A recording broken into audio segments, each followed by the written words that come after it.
Благодарам, председател на комисијата, почитувани пратеници, почитуван заменик министер, почитуван директор на Управата за јавни приходи, пред се почитувани граѓани на Република Македонија. Пред нас е предлог на закон за измени и дополнување на Законот за Управата за јавни приходи. Проблематика која и текако треба да се дорегулира, односно очигледно дека имаме слабости во системот и тие слабости час поскоро мора да се надминат.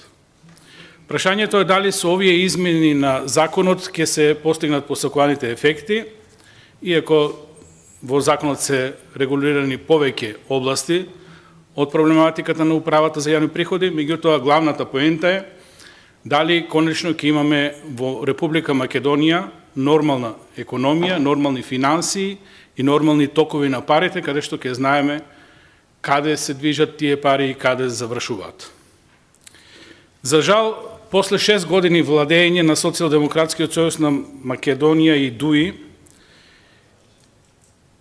конечно добивме на некој начин иницијатива оваа материја да се регулира. Зошто го кажам ова и го потенцирам на самиот почеток? Затоа што по сите анализи, а пред се следејќи ги податоците од Светска банка и ММФ, во Република Македонија сивата економија се движи во границите од 35 до 40%. Тоа се сериозни бројки, што ако ги претворите во пари, ќе видите зошто државата генерално нема развој, нема напредок, нема инвестиции, нема благодет за граѓаните на Република Македонија. Тоа се страшно сериозни пари, ако ги претвориме вака како процент од бруто домашниот производ, кој е проектиран за 2023 година на 15 милиарди, значи 5 до 6 милиарди евра во државата ги нема во системот. Тие пари, како ново создадена вредност, не постојат во системот. Односно, се во сива зона, во црна зона, во зона на криминал и корупција. И тоа е тесно поврзано со сите извештаи меѓународни, како за корупција, како за криминал во Република Македонија. Сигурно дека тоа математички не е така, меѓутоа тие 5-6 милиарди евра во државата како ново создадена вредност, ако ги уданочите со стапка 18% само по ДДВ основ, тоа ви е 1 милиарда евра. 1 милиарда евра пари кои можат секоја година да бидат импутирани во буџетот на Република Македонија и да значат нови автопатишта, нови школи, нови реформи, нови работни места, помагање на се она што треба во државата, тоа се сериозни пари, ги немаме. Односно, остануваат во депото, во мучуриштето, во сивата зона. И затоа Република Македонија многу тешко се справува со финансиите, со економијата. 6 години ние го имаме овој проблем, оваа влада го има овој проблем, го имало и порано, меѓутоа сега тој што е на власт, тој треба да даде одговори за овие состојби. Добро е што на некој начин во овој закон се размислило дека нешто треба да се поправи. Еден од тие моменти е дигитализацијата на општеството. Меѓутоа, овој закон тоа не го содржи. Овој закон повторно, парцијално, како и се досега што се прави во државата, сведува на мини системи кои функционираат изолирани еден од друг и не се функционални. За жал, едноставно и после 6 години и покрај тоа што сте детектирале дека дигитализацијата е решењето на проблемот, повторно, ова што го гледаме во законот не е решение. Значи, дигитализација во државата прави владата на Република Македонија, не прави Управата за јавни приходи. Управата за јавни приходи може да си го подобри својот компјутерски софтверски систем и да добие полесни или потешки алатки за работа, за функционирање. Меѓутоа, ние ако сакаме да се бориме со сивата економија, на нас ни треба дигитализација на општеството. Дефиниција за дигитализација на општеството значи дигитализирање на се. Не само на сегменти од општеството, туку дигитализација на се, на секој податок во општеството. Во конкретниот случај збориме за економија и за финансии. Тоа подразбира електронско следење на секој денар, електронско следење на секоја вредност, електронско следење на секоја ново создадена вредност и соодветно барање во системот дали е тоа легална, односно канализирана вредност или е неканализирана вредност која некаде се јавува како нус производ, односно како сива економија. Додека ова не го направите, вие не можете да зборете за реформи во економијата, односно никогаш нема да го постигнете посакуваниот ефект. Ова што го правите, ќе ви помогне само полесно да го работите тоа што го работите, тоа е регулираниот дел од економијата и финансиите во државата. Никогаш нема да можете на овој начин со парцијални дигитални решенија да завлезете во трагот на сивата економија. Со овој закон, да ја потврдам тезата која ја давам, никаде немате поврзување на државата, например, со Министерството за земјоделство, шумарство и водостопанство. Значи, таму има сериозни пари кои вие едноставно не ги спомнувате во законот. Не ги спомнувате. Понатаму, имате, не гледам дека сте поврзани со нотарите. Сигурно превид. Не гледам дека сте поврзани со судовите. Ги немате родниците. И така натаму, и така натаму. Колку и да ви стои смешно. Значи, колку и да ви стои смешно, повторно ќе ви потенцирам, го регулирате регулираниот дел. Сивата економија и тоа што ви се промакнува овие 6 години и што не можете да сватете, каде е клучот на проблемот, односно, и кога ќе сватете, некој ве манипулира и ви дава лошо решение, лош пат. Лошиот пат, значи фрлени средства за систем кој нема да детектира сива економија. Тоа е проблемот. Што значи дигитализација? Дигитализација значи целосно поврзување електронски на сите институции во државата. Во единствен систем. Понатаму, дигитализација значи целосно поврзување на правните лица во истиот систем. Целосно поврзување на физичките лица во тој систем. Понатаму, дигитализација подразбира целосно следење на сите вредности во државата. Тоа не го постигате со системот. Повторно, уште еднаш, добри намери кои нема да дадат резултат. Консултирајте се, преработејте го овој дел од законот. На крај на краишта, повторно ви потенцирам, не може управа да го постигне ефектот на дигитализација. Дигитализација прави владата на Република Македонија преку Министерство за информатика, со закон за дигитализација и со решавање на овие проблеми.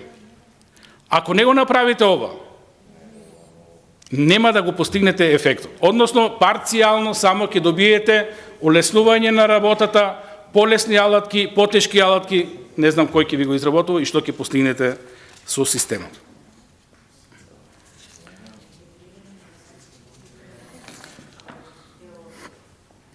Тоа е околу сивата економија. Значи, милиардата која секоја година ја губи државата ќе остане повторно надвор од игра.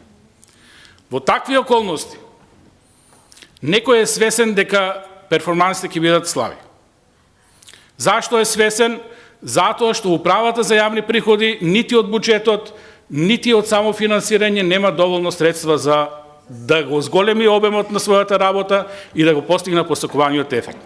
Во таа насока, пошто посегнувате по казни? И повторно казните се за регулираниот дел од финансиите. Малку се 25% од наплата на приходи, сега ќе наплаќате и 5% од присилна наплата на еднократна посебна такса. Нови приходи кои повторно добро е да се регулираат, меѓутоа ќе дојдат од регулираниот дел на економијата, односно тие што плаќале даноци, тие што се во системот, тие ќе бидат на удар на казни и секогаш кога ќе ги дадете право на една управа за јавни приходи да си го зголемува буџетот од реализација на казни, знаете што значи тоа. Инспекторите на терен, удри по фирмите, по граѓаните, наплата на казни. Тоа е таа даночна реформа и тука граѓаните да се спремат, инспекторите ќе ви дојдат и ќе ви наплаќат казни.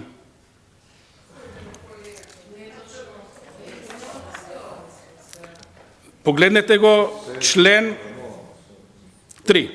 Ќе ви стане јасно или не сте си го прочитале законот.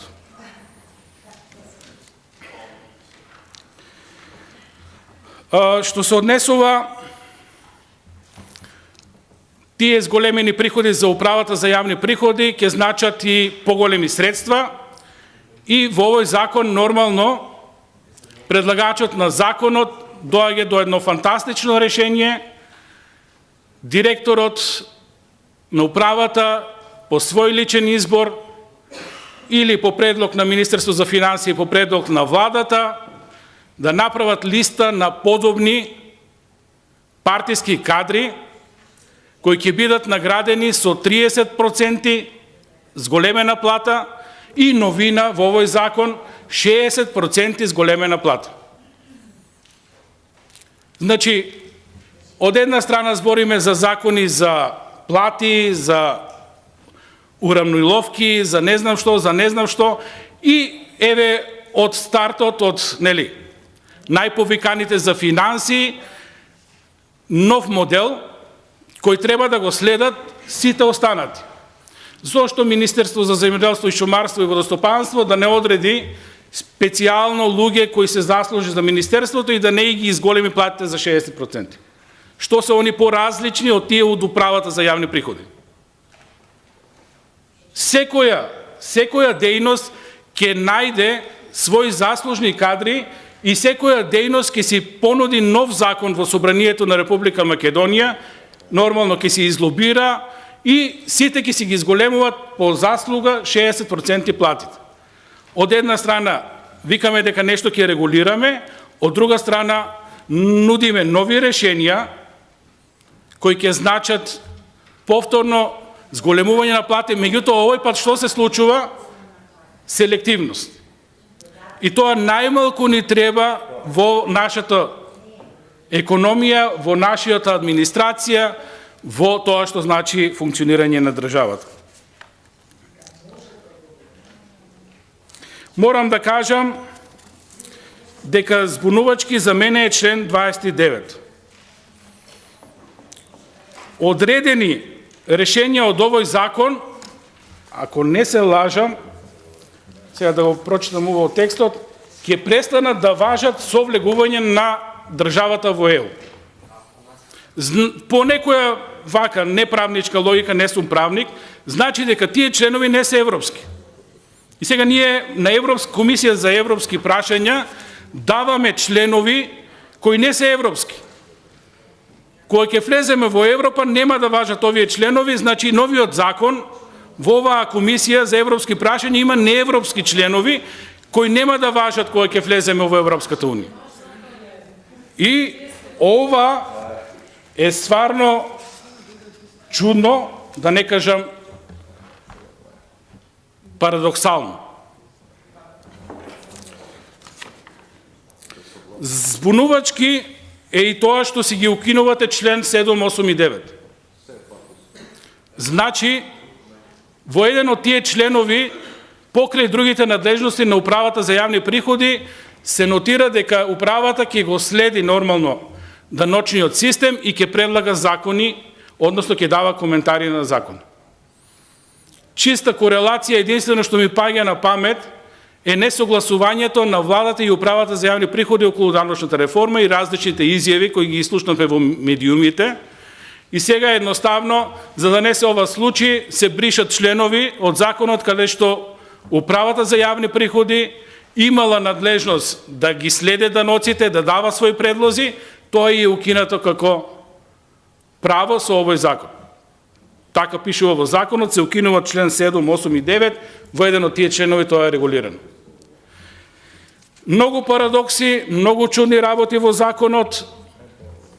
Прво читање ќе видиме како понатаму ќе се одвива законот, меѓутоа ова е на некој начин повеќе или помалку удар врз граѓаните, удар врз фирмите кои честно или плаќаат даноци, најмалку борба против сивата економија и повторно, ако не сам на себе, на кој би си дал нели зголемување на платата од 60%. Благодарам.